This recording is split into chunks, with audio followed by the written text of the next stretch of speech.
if we want to become the best version of ourselves, we've got to understand that there's two different sides of ourselves that we need to focus on.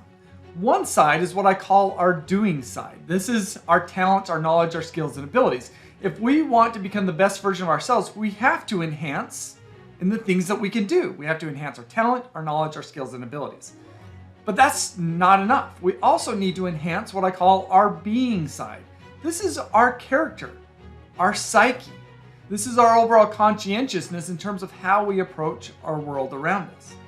Now, just based upon how I've described these two sides, what side is more commonly emphasized in our development efforts? I mean, think about our education systems, our athletic programs, and our organizational development. Almost all of that focuses on our doing side, helping us to have the necessary knowledge, skills, and talents to be able to do what we have been hired or put in the position to do.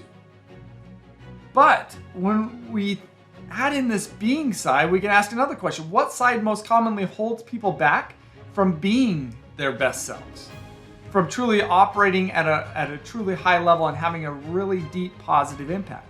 Well, the side that most commonly holds people back is their being side. In fact, when you think about the best people and the best leaders, is that generally they're actually higher on their being side, maybe than even they are wide on their doing side. Yet this being side is the side we focus on the least.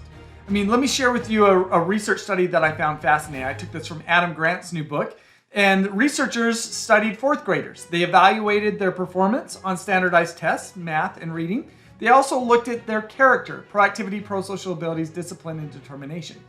And of course, what side is focused more in our educational programs?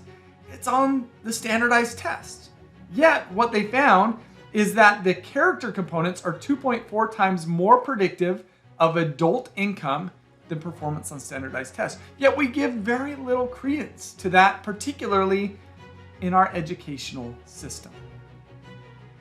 So what I think is really important for us to wonder about is, how do we elevate along our being side?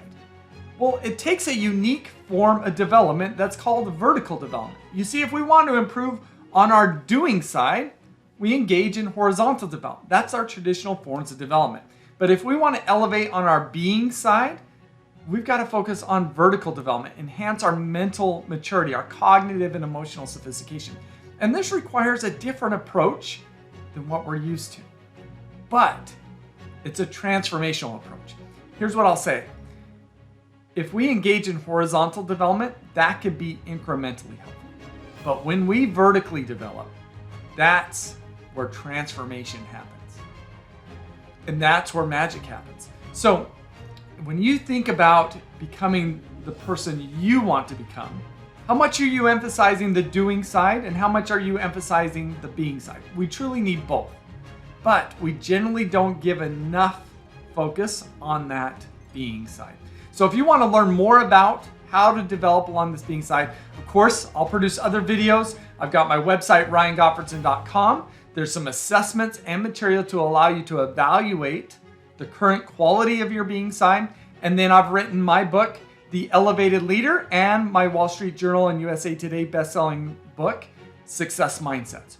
Hopefully these can be really powerful resources for you to invest in and elevate along your being side.